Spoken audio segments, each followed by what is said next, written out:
If you're all excited for Ramadan, you'll feel even better when Ramadan is gone. Ramadan, my friend, is the month of Jihad. They say it's peaceful, but that's all a fraud. Welcome to This Week in Jihad, Ramadan, Week 1, Day 1, first iftar time.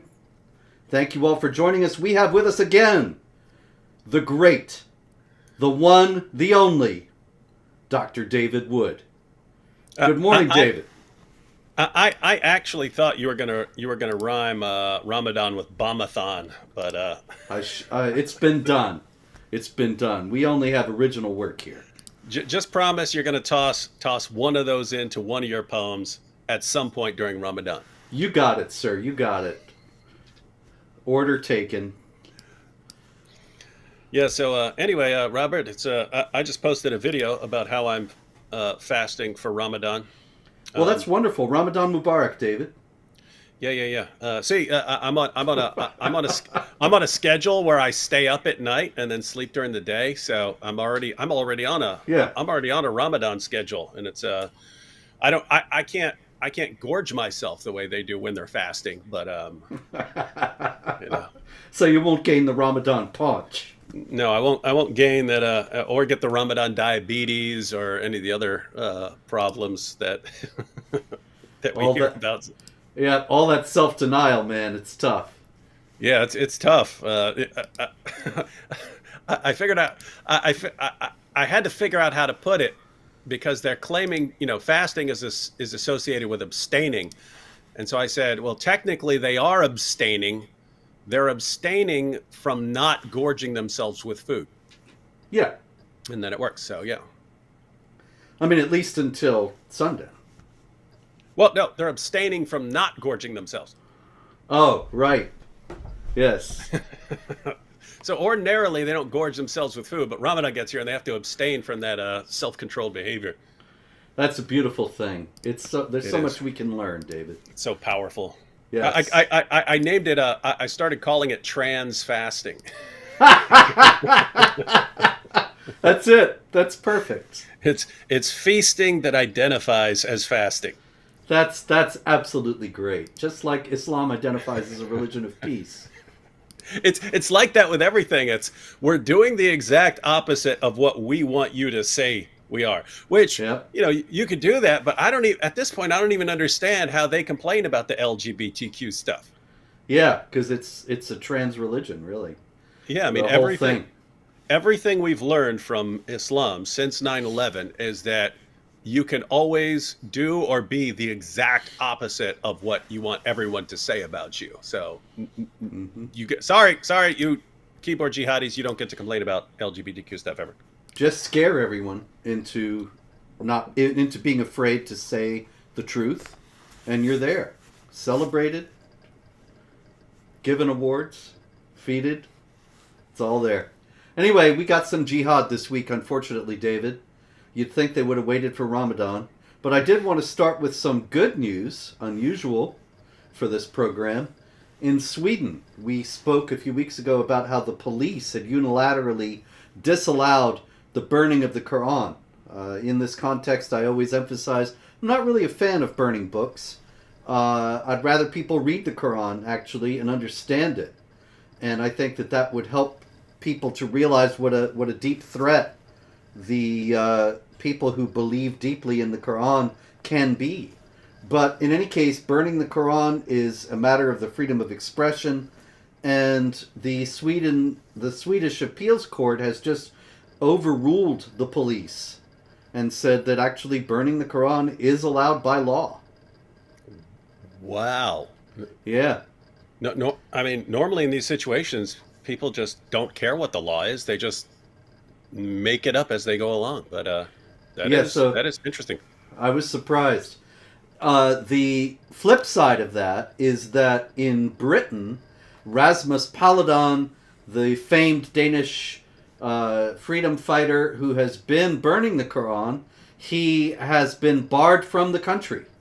And so Rasmus joined the club. I was barred from Britain 10 years ago, actually, for the crime of wanting to lay a wreath at a memorial for drummer Lee Rigby, who was murdered by a jihadi on a London street, and the jihadi then explained with his bloody cleaver in his hand why he did it, quoting from the Quran and so on. So anyway, that's I mean, you guys should have some sort of meeting or something, like some sort of not annual... in London though.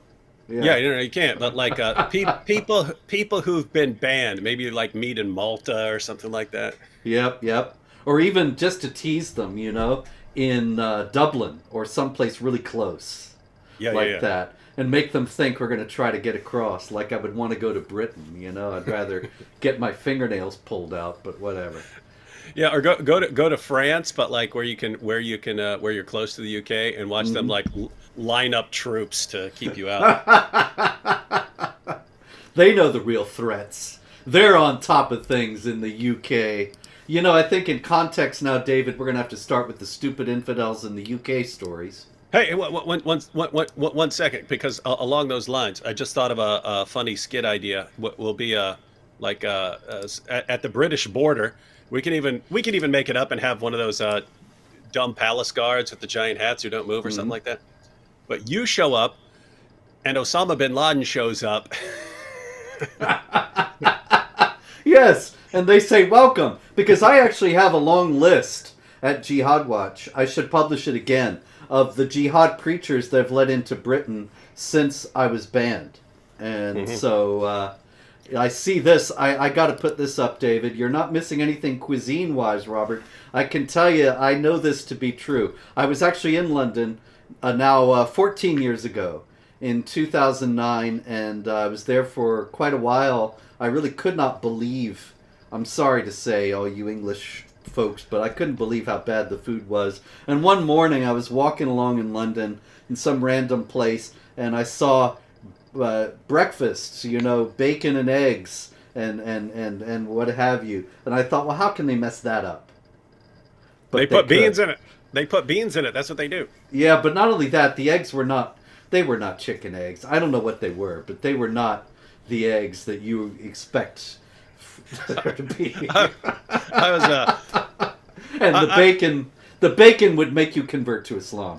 I actually like bangers and mash over there, but there was a funny movie a long time ago called A Fish Called Wanda, and a guy holds he's in the UK, he's got a plate of fish and chips, and he holds up like a French fry, and he goes, "The English contribution to world cuisine, the chip." That's it. I think isn't that the movie where the guy eats the goldfish?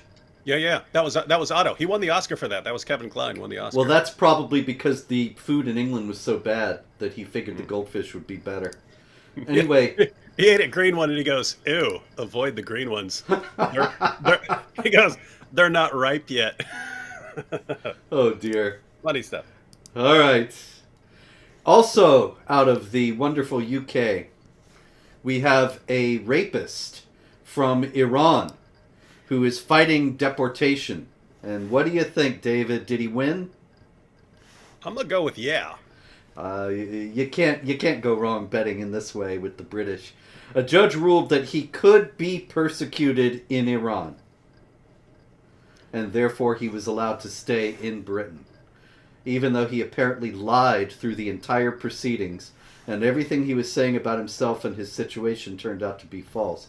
Nonetheless, they're more worried about his well-being in the hypothetical situation he would face in the Islamic Republic of Iran than they are about his potential victims in England.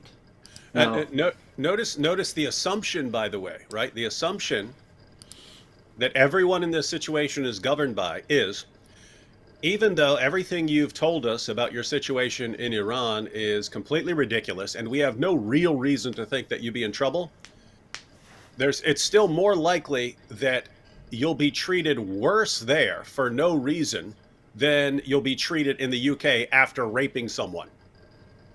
Yep. It's like you'll be rapists are treated better here than we'll just assume anyone's going to be treated in Iran. That's it. UK.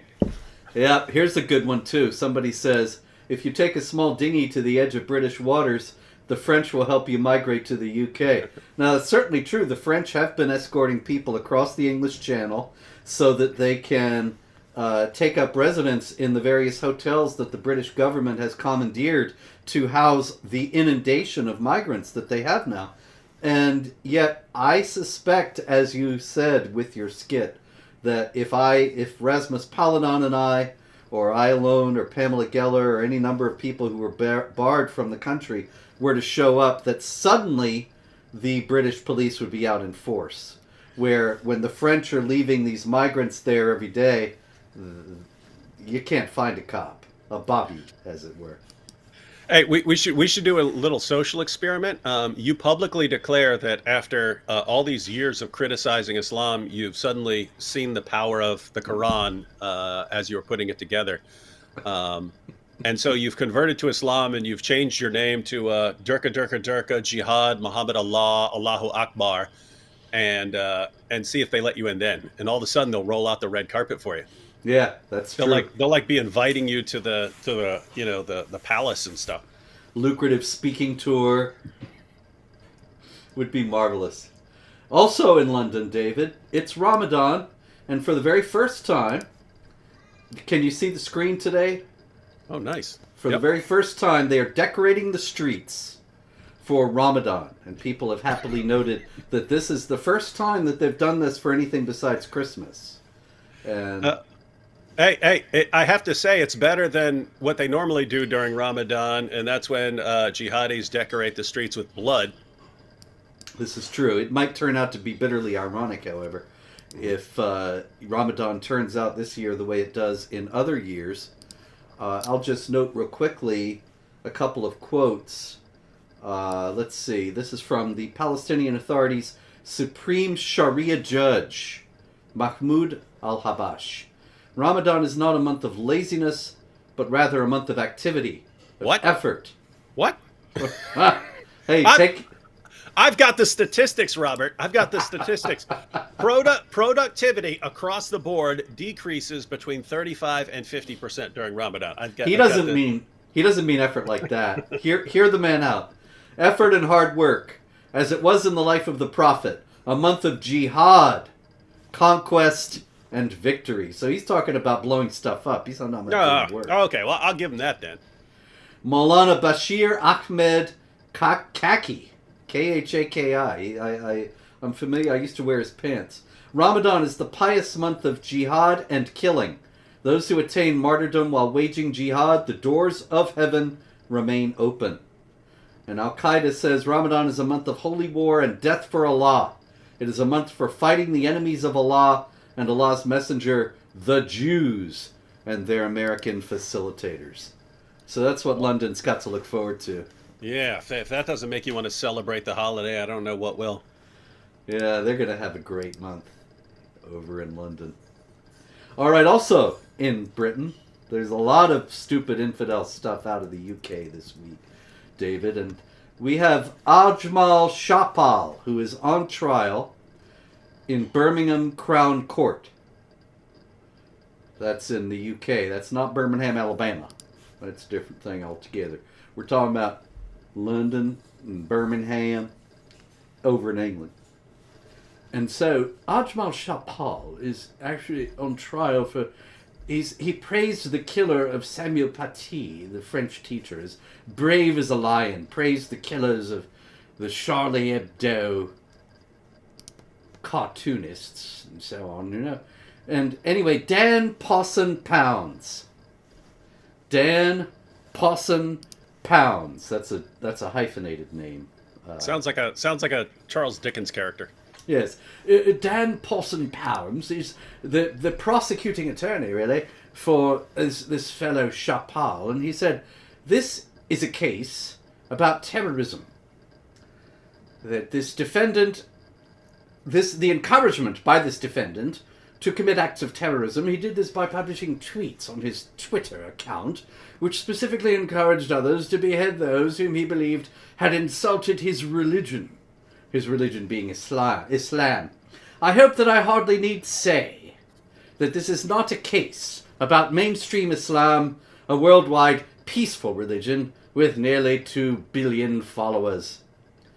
The focus of this case is on the beliefs and the actions of the defendant and others he was in contact with or referred to. That is part of that tiny, tiny minority of Muslims who have used religion to justify violence against others. Dan Posson Pounds. Now, what do you think, David? Is he right? About what? The tiny minority? Yeah, that this case has nothing to do with Islam. Yeah, really, of it's. Course. Yeah, of course. I mean, there he is. Oh, There's well, Dan. I mean, he just looks like he knows a lot about jihad. Yeah, you know this guy. He's read the Quran several times. He's very familiar. He's deeply familiar with the contents. Every last one of them. It's like they've all. It's like here is the script we've been programmed to read every single time anything happens that has anything to do with a terrorist attack. That's it. That's exactly right. But I mean, just think about it. You'd think that, like, I get it after like 9/11 or something like that. If you had no idea and then you're suddenly bombarded with the idea that this has that this is just this extreme tiny minority or something like that, I understand thinking that at that time. But after the 45,000 terrorist attacks since then, it seems like you'd think, well, if it's really a tiny minority, I mean, haven't we got them by now? I mean, we keep catching them. I never thought of that. Haven't we gotten them? Why are there keep on being more of them? Yeah, isn't it weird? I mean, if you get the violent ones, you lock them up, or they die in their terrorist attacks. I mean, who's left? And it's just keep on rising. It's just jihadis keep on just coming out of nowhere. I don't know, man. It's weird. That's crazy. All right, this is even crazier. This is the UK Consul General in Jerusalem, Diane Corner. And there she is with none other than Mahmoud Habash, who I was just quoting moments ago. Mahmoud Habash, in case you've already forgotten, is the guy who said Ramadan is not a month of laziness, but a month of activity, a month of jihad, conquest, and victory. Now there's Diane Corner, and she's meeting with him, I believe in Jerusalem, and they're having, no doubt, a quite productive tete-a-tete. But I wonder if Diane Corner, what Mahmoud Habash has said, and I don't believe, I don't think it's possible that she could be. I think she probably is, and she's probably there to give him a medal. But I have to say, hats off to her, because before you showed me the picture, if you had explained the situation, I'd have thought like 99% chance she's wearing a hijab. That's true. And she didn't. So I was like, whoa, shocker. Yeah, hats off to Diane for her courage in that regard. Okay, that's about it for the UK. There are a few more, but I'm going to swing over to the US. Actually, though, this is not a stupid infidel story. I'm sorry, I misfiled it. So, shall we stick with the stupid infidels for now, David? It is. You literally run the show, sir. All right, Sweden. Let me get a picture of this fellow. Let's see here. In Sweden, this is on the right. That's Hadi Bilal Mahdi. And he was named the Young Role Model of the Year not too long ago. Awesome. But this past week, he was sentenced for throwing stones at the cops. The Young Role Model of the Year. I'm sure they were very happy to have a Young Role Model of the Year who was a Muslim. What happened was there were riots over the Quran burning in Örebro in Norway. And did I say Sweden? Or is it Sweden or Norway? Hang on. I should know. Sweden. Sorry, not Norway. They're all the same in our minds, Robert. Yeah, all the, Scandinavia. Anyway, It's all one country in the risk board. So, anyway, Orebro, the Quran riots, and Hani Bilal Mahdi cleans up after the rioters and distributes flowers to the local residents. Nice. But it turned out that he was actually covering for his role in the riots themselves, where he took part in throwing stones at police. Can you imagine that, by the way? Like cops show up, there's a robbery. I mean, there's a burglary in the middle of the night at a jewelry store, and the cops run in there, and I'm in there burglarizing the place. I'm like, oh, I'm just cleaning up afterwards, officers. And they're like, oh, hey, let's give this guy a medal, make him a hero for helping clean up after the burglary. And then they see the video footage later, like, hey, wait a minute, he was burglarizing the place. He wasn't cleaning up. It takes them a long time. They have to weigh all the ramifications. All right, in France, this guy converted to Islam. Okay, a Frenchman. And he starts to get active in internet dawah. And so he is arguing with people online, and he writes, Islamist, actually, he wrote, which is strange, but probably a hangover from the fact that he's just a convert. Islamist jurisprudence agrees on the fact that homosexuality must be punished by the death penalty. And then he elaborates and says stoning, throwing from a high point, or death by fire. Now, he has just been sentenced for hate speech. But David, did he really, did he make that up? Is that an extremist version of Islam? And Islam is actually tolerant of all this behavior? No, that's kind of Islam 101. The only room for disagreement on that stuff is where you would apply this. Many Muslims would say, yeah, we only apply this once we run the place, but we don't apply it now. And so, but that's the reason imams and sheikhs in general are not in trouble with the laws, is they're saying, okay, we're not enforcing this stuff right here. But that's the end goal for them.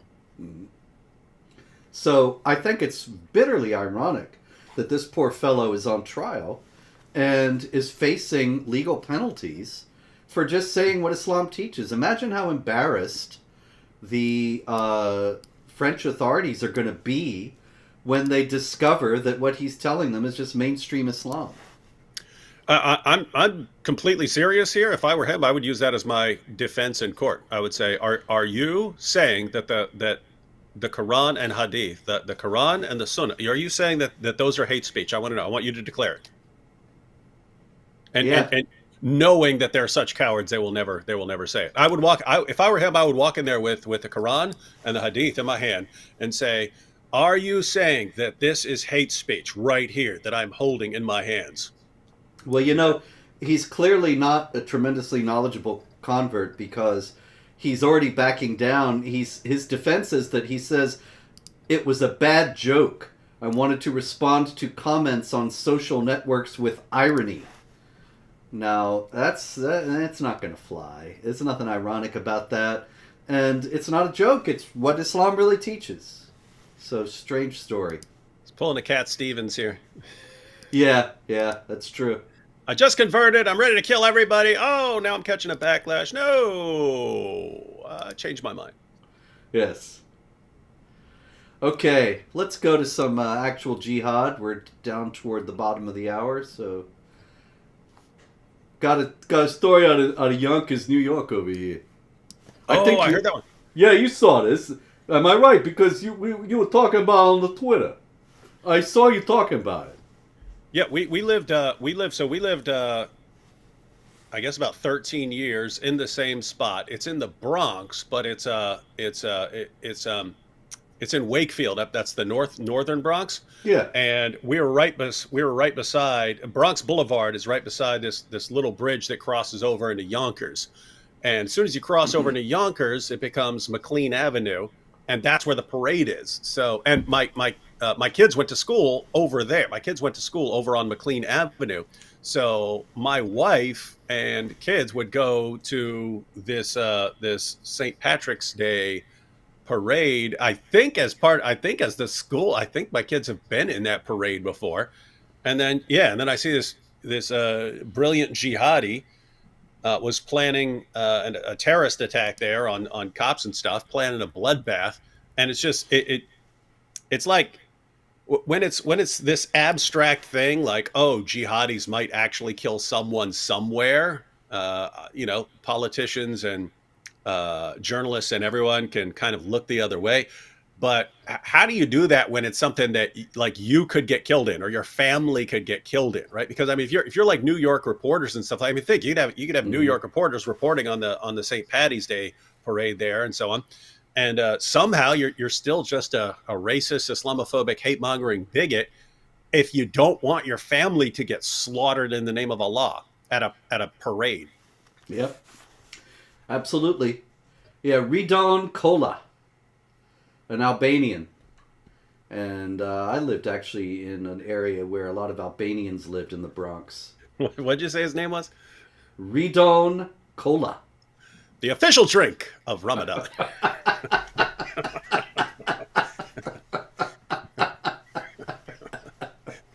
Guaranteed no alcohol. All right, he says he actually sent a message to the Yonkers police. And he says, I will crucify Yonkers cops and their bosses all along McLean Avenue. It will be a horror scene. Allahu Akbar. He also posted online about jihad and about war against non-Muslims.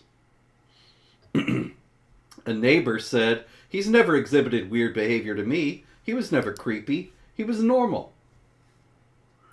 Yeah, they always take that as some sort of like consolation, like, oh, this guy who was going to go slaughter everyone in the name of Allah, or, in the case of people who did go out and slaughter people in the name of Allah, they were always normal. And it's like, that should tell you what the problem is, right? It's one thing if the guy has clearly been insane his entire life and then decides to go kill people. Then you could say, okay, mental illness. When he's entirely normal and decides, based on his study of his religion, that he has to go slaughter people in the name of Allah, the mental illness stuff is kind of off the table there. Indeed, you gotta wonder. Anyway, out of Austria, we have a case. There started to turn up, rather, in Austria, in Sankt Pölten, a lot of graffiti. And here's an example. Der Islam wird gewinnen mit oder ohne dich. Islam will win with or without you. And you can see the Shahada there. There's no God but Allah and Muhammad is his prophet, written in the manner of the Islamic State, with the Muhammad is his prophet part in a circle. Underneath, there's no God but Allah. And the only thing that people could see about this guy, he left 12 messages of this kind in various areas. And he was captured on video, and they just said he's very short. So we have this pint-sized jihadi in Austria who was doing this. And then it turned out, when he was caught, he's from North Macedonia, and he is part of a group that was actually plotting jihad massacres in Vienna and Sankt Pölten. So, 12 graffiti messages, and it turned out that there was something quite disquieting behind them. And they knew he was short because he couldn't reach very high with his graffiti, I guess? Well, he was they saw him on the video. He had a hood over his head. But I was thinking like all the stuff was like low down. like the graffiti was all 2 feet tall. Well, when you look at it, I don't know how high that wall is, but it's not the graffiti's. Like what if that whole what if that is only 2 feet off the ground, right? You know what I mean? Yeah, could be. Could be. Pint-sized jihadi. We've got a little guy. if, Uh, if anyone see him, if anyone you see him, he was from North Macedonia, Sam. Sam asks, he wasn't from one of the Stanistan countries? No, North Mac. At least that's what they're reporting in what the reports I saw. Next door in Germany, I didn't want to catch this other stupid infidel story, David, but people will probably think that I'm just impossibly Islamophobic to even mention this as a stupid infidel story. But good news, feel-good story out of Dusseldorf. And this is on the Ellerstrasse in Dusseldorf, Eller Street. And they have put an Arabic street sign above, not below, of course, but above the German language street sign that also says Eller Street, Ellerstrasse. And I thought it was interesting to note that in the festivities, if you look at the picture here, the people who are clearly Germans are markedly older than the people who are clearly the Muslims. And I thought that is the pattern, isn't it? Yes. That was how actually the mass migration program was sold into Europe, sold to Europeans, that when they're with their low birth rates and aging populations, these people would come in and do work when actually all they've done is come in and go on welfare for the most part. But why might it be something that they're going to come to regret that they put up these Arabic street signs? I don't know. It just seems like you keep making it a more and more inviting place for further rounds. But then, like, why do you even need to assimilate if all the signs and so on are in Arabic, right? Like why you don't even need to learn. You don't even need to learn German. That's it. We'll just adapt everything to you. And on the note of those all the young people, I mean, you remember the Arab Spring, where massive instability and all these problems in the Middle East, and therefore Europe needs to take in all these people who are going to die in the Middle East, and so you have these marches of tens of thousands of people, and they're all like 24 years old. Mm-hmm. And it's like, wait a minute, the people who would, yes, we understand they're bad, dangerous places in the Middle East, but you're telling me the people who are best able to survive there are the ones that Europe takes in, and the people who are least able to survive, the old, women, kids, and so on, yeah, they can't make it out. So it's all these young guys leaving behind everyone who can't defend themselves. Yep. And yep, brilliant. So you're brilliant also stuff. When you're talking about non-assimilation, David, it also should be noted that if you have the idea that you don't need to assimilate, that you continue to practice your own culture and your own religion in its fullness, then that also is going to include jihad and observance of Sharia, and consequently, it's just going to bring more trouble upon the non-Muslims in Germany. Yeah, and I mean, notice it's a big parallel, right? Because, I mean, there are degrees here, but the ideal, at least the ideal in the United States for centuries has been the idea of the melting pot. It's people come from different places in the world, but it gets melted together into one kind of new thing that's got influence from everyone, but it's this new thing. Whereas in the UK, especially in recent decades, it's the idea, the goal is multiculturalism, and it's basically understood that if you come to Europe and you adapt to European culture, it's actually bad. It's bad because we've like robbed you of your culture. Therefore, we need to encourage you not to adapt, not to assimilate.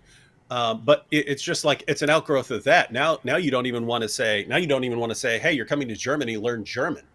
That wouldn't be multicultural. So now everything has to, of course, be in Arabic and so on. And that is how cultures commit suicide. Yeah, that's what we got here. And speaking of Germans, some German tourists decided to go to Israel on vacation.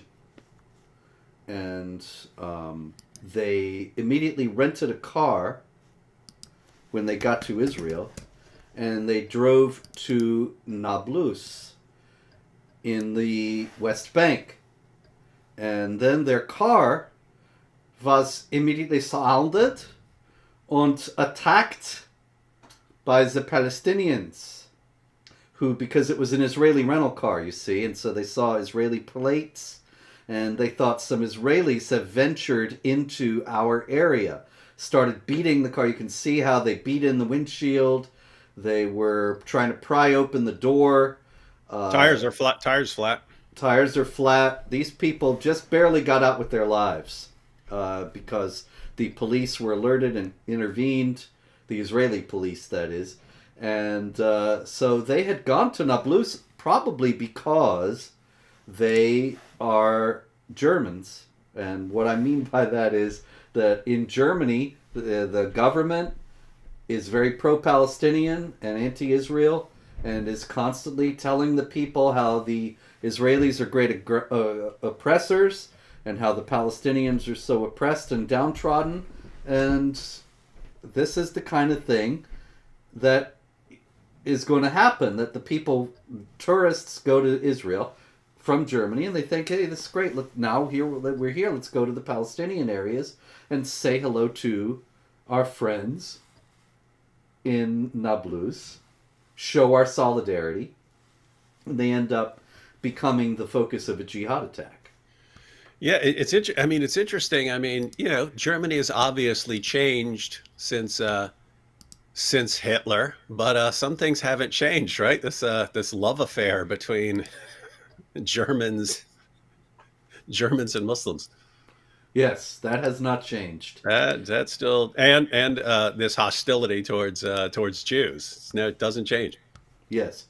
So even though Germany apologized, paid reparations, ostensibly has good relations with Israel, it still very much strongly supports the Palestinians, and probably has misled its people into thinking that they could do something like this, venture into these areas in an Israeli car and be unharmed. But by the way, I mean, it is ironic. You remember, of course, what Hitler said when he was his table talk, when what he was saying behind the scenes, but complaining. Why did we have to have Christianity here? It's weakening our people. It's making us soft. I could be conquering the world if it weren't for Christianity making everyone not want to go on a killing spree. And he specifically said, why couldn't we have the religion of the Japanese or the Muslims? And his idea was he still believed in this master. He was this master race. But if they had had a different religion, one that glorifies fighting and dying, and then going to paradise and getting your warrior's reward of spending eternity deflowering virgins, why couldn't we have that? So I mean, think about this. This was his idea back in the day. If you combined this superior German race with the ideas of these jihadis, we'd take over the world. And here we are all these decades later. And what are the German people doing? We need more of this jihad ideology over here to mix it in with the German people. They're doing, my goodness. I mean, if you had laid out a roadmap, if you had laid out a contingency plan for Hitler, like, okay, I'm taking on the entire world right now, but if I fail, we need to plan for the future. What would the master plan for the leader of the master race be? It would be, we need the German people, but we need jihad. And if you give us that, we will take over the entire world. And what are they doing? Hey, let's make all the signs. Let's make all the street signs in Arabic now. They're setting it up, man. They're setting it up. Never trust jihadis and never trust Germans. I don't trust either one of them. Oh my goodness. Okay. Moving right along then. France. In France, 30 graves in the St. Louis Cemetery in Évreux, somewhere in France. A Senegalese national was arrested because 30 graves were desecrated. And Senegal is 97% Muslim, so it's 97% chance that this gentleman is a Muslim. And in his desecration of the graves, he made sure to break the crosses that were on the grave stones. Why would he want to do that, David? I mean, that's a lifelong goal in Islam. I mean, that's what Jesus is going to do when he comes back. He's going to break all the crosses. Yep. And so he is just doing what a prophet would do. And we are told in the Quran that Abraham is an excellent example and that Muhammad is an excellent example. There are some exceptions made for Abraham in chapter 60, but none for Muhammad in chapter 33. They are both excellent examples. So by extension, also Jesus would be an excellent example, the Muslim prophet that is, when he breaks crosses. Also in France, a Muslim who is on the S-File, which is their terror watch list. And he has a history, a record, they say, of Islamist radicalization. He walked into a church, and what do you think he did, David? Sorry, a song just entered my head. Stepped into a church I saw along the way. Well, I got down on my knees, and I began to pray. So I began to pray. Yeah. Yep, that's a beautiful thing. But he did not get on his knees and begin to pray. Instead, he stole a crucifix, a 2-meter-high crucifix. And this crucifix supported a wooden Christ dating from the 17th century. And he went around the corner outside the church and broke it into pieces. Here again, we see the common thread there, break the cross. In Uganda, we also see Christian interaction between Christians and Muslims. Mosque leaders in Uganda invited a Christian preacher to debate. And they did a debate. And after the debate, 37 Muslims converted to Christianity. So it was a very effective debate for this Christian, Pastor Arthur Asadi Babi. And so after 37 Muslims converted to Christianity, the people who invited him to debate came and beat him senseless. They didn't kill him, but he was 8 days in the hospital, has injuries to his neck. Why might there be injuries to his neck? I suspect you know the answer to that, Robert. I was thoroughly flummoxed, Dave. I have no idea. Why injuries to his neck? Weird stuff. Yeah, it's very strange. The world may never know. When you meet the unbelievers, strike the necks, folks. That's what it says in the Quran, chapter 47, verse 4. So that's what this guy did. Okay, let's see. Interesting case out of Iraq, David. Iraq banned the import, production, and sale of alcoholic beverages. But Iraq still has, although it's substantially reduced in the last few years, they still have a sizable non-Muslim population, more sizable than in some of the neighboring countries, not Syria, but some of the neighboring countries. Christians, Yazidis, Zoroastrians, Mandeans.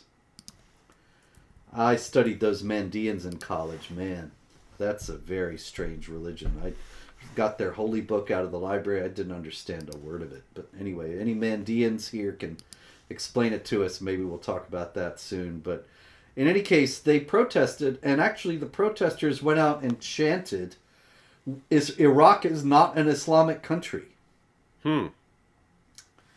And that is true in the sense that it's not a Sharia state. And so they're giving fines up to $19,000 for drinking alcohol, which is not the Sharia punishment either, as far as I know. But in any case, it's interesting to note it's that in a lot of these countries where Sharia is not the law of the land, it nonetheless has such a strong cultural influence that laws like this can be passed. And then the people who think, hey, I'm here, I'm okay because it's not a Sharia state, they find out that their position is a bit more precarious than they may have imagined.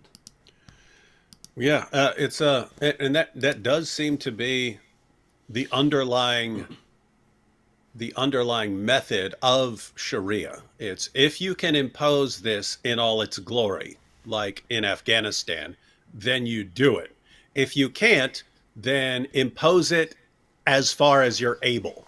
Mm-hmm. And I mean that's the case even in like Canada and the U.S. and UK, and let's get it as let's go as far as we can with it at this time, and then it's the same thing when we talk about Nigeria. Like here's the dividing line, and they keep trying to push it further, but they do that not just with land as well. It's with laws and everything else. You just okay. Here's the line. Here's as far as we can go right now, but we want to keep pushing that just a little farther each year as time goes on, and before you know it, you're in a Sharia compliant hellhole.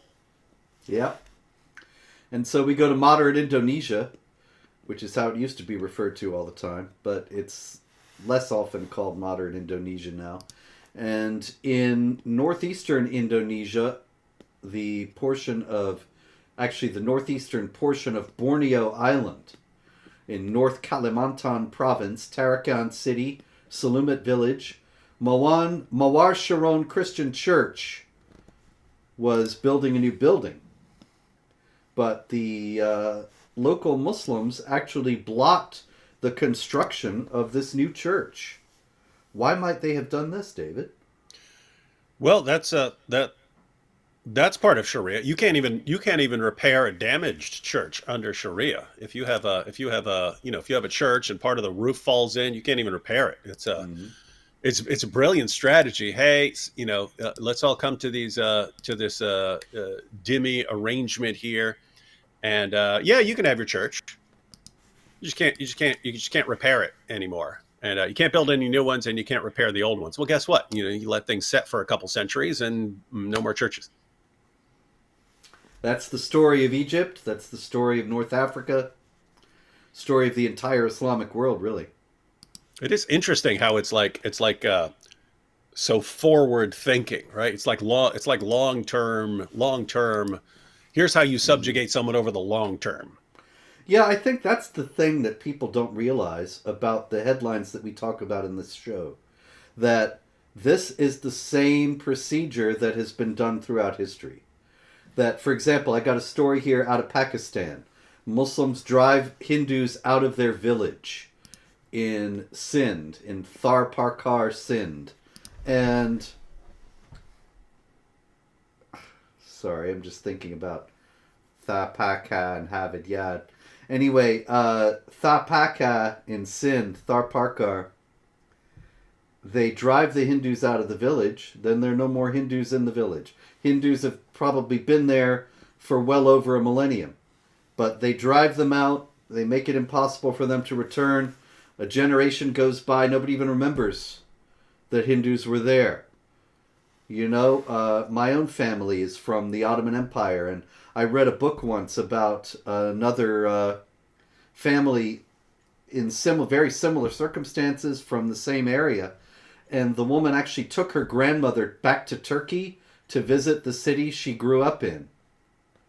And they got there and said, where were the Christians' houses? Where are the houses the Christians used to live in? And the people in this town actually said to them, no Christians ever lived here. So there you go. And see, this is what's happened. When we see a story like this, Muslims drive Hindus out of their village in Pakistan, that's what happened to make Egypt Muslim, and to make North Africa Muslim, and to make Syria and Iraq and all the rest of them Muslim. That people were driven out of their town, their church was destroyed, they were not allowed to build a new church where they were living. These things all cumulatively, over centuries, they erased the entire non-Muslim population. And it's happening now. There is no right of return for any of them except one particular group, Robert.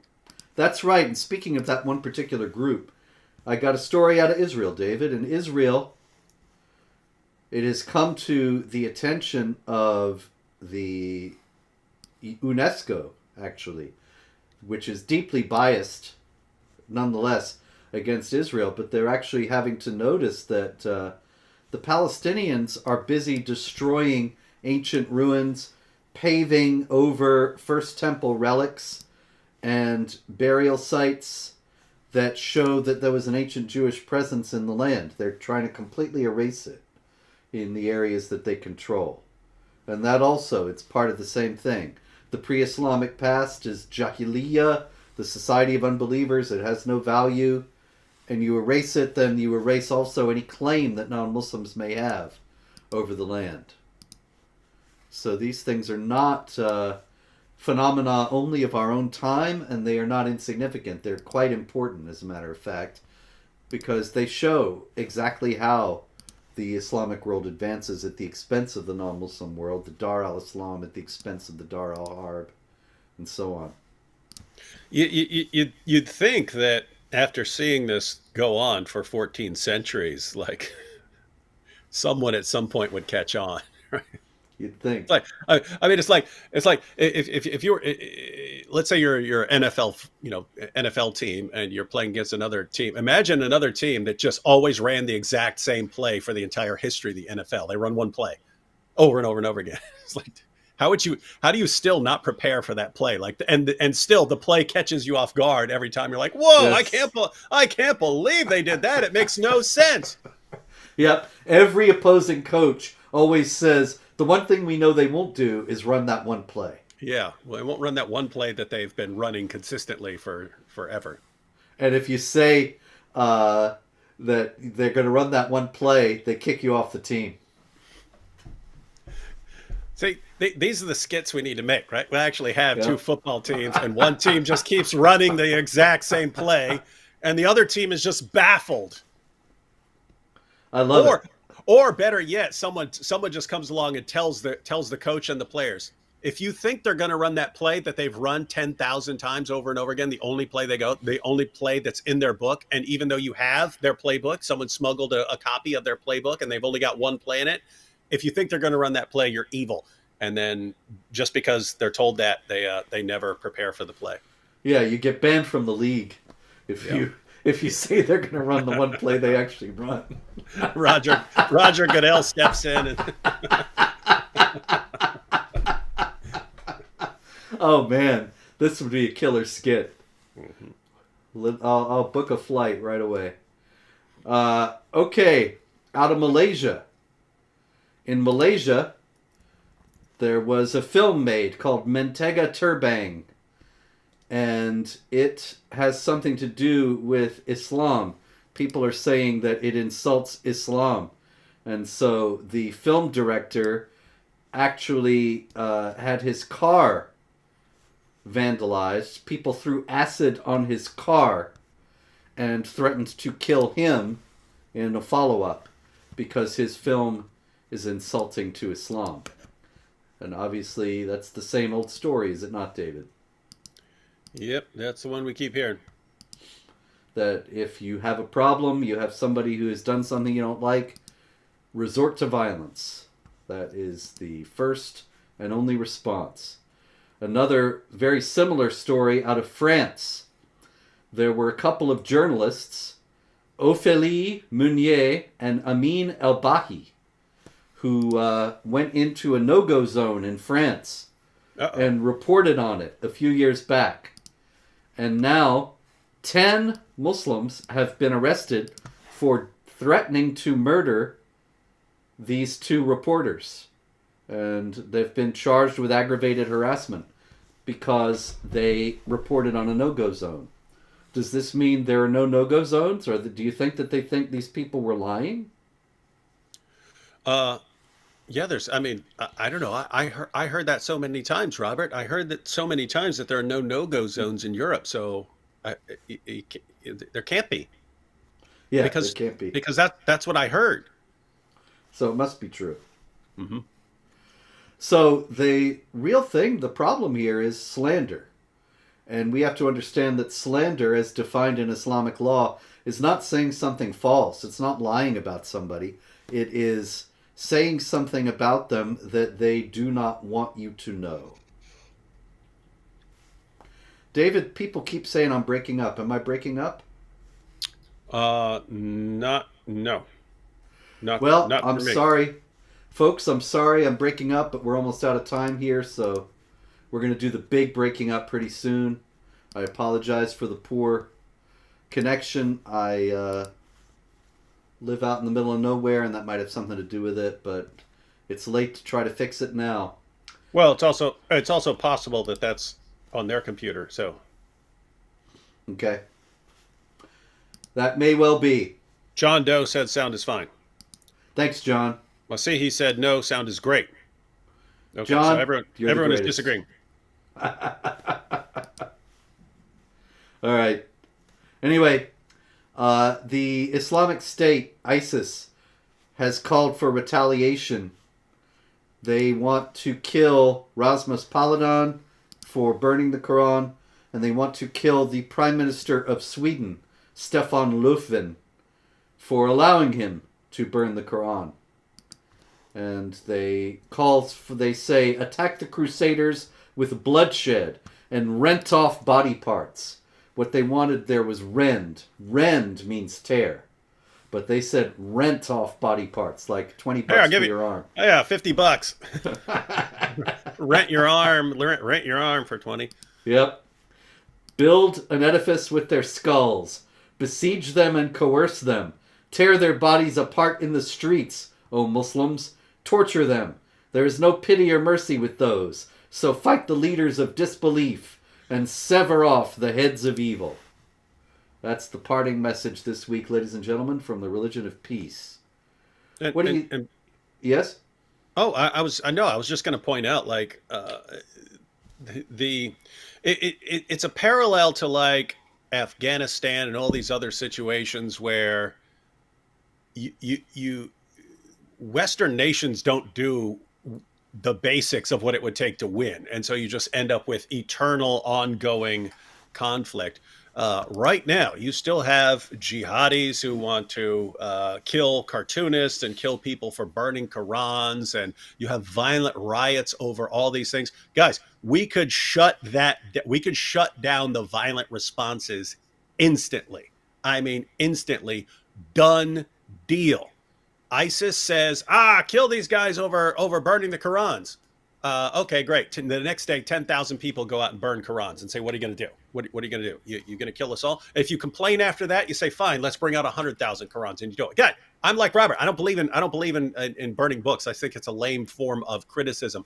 The exception is when someone's saying, we're going to murder you for doing that. Then all of a sudden I want to do it. Then all of a sudden you have to do it, because if you don't, you send the message that threatening us with violence is a way to control our behavior. You can't let people control your behavior through threats of violence. And therefore, you just have to say, okay, what you're threatening us for, we're going to do it now until you stop threatening us. And if people kept escalating their insults or cartoons or whatever it happens to be in response to threats escalating, guess what? The point of the threats is to get you to stop doing something. If the people making the threats realize that their threats have the opposite impact and it's leading to more insults, more cartoons, more burned Qurans, that's a pretty big incentive for them to change their behavior. In other words, they're thinking in terms of modifying your behavior. All we would have to do is think for 5 seconds, no, we can actually reverse that and modify their behavior and stop all this violent nonsense. Indeed. Unfortunately, not going to happen. Not enough infidels would ever dare to do it. Meanwhile, though, with that ISIS threat in mind, the head of CENTCOM, the U.S. Central Command, Military Command, General Michael Kurilla, says that the Islamic State Khorasan province, which is ISIS in Afghanistan, will be able to attack the United States in less than 6 months. So we might see them renting body parts in the United States sooner than anybody would want. In any case, on that happy note, pray, hope, and don't worry. And if there is any, in the unlikely event that there is jihad during Ramadan, yes, David. Oh, I just wanted to point out House of Hikmah, everyone. He's going live, and he says going live in about 20 minutes. So I'll probably jump on there with him. So if anyone wants to chill and hang out afterwards, we'll be over on House of Hikmah. You can see this. House of Hikmah, ladies and gentlemen. House of Hikmah. And if there's any jihad during Ramadan, which is virtually inconceivable, then we will likely, God willing, be back at this space next week. Same time, same channel. God bless.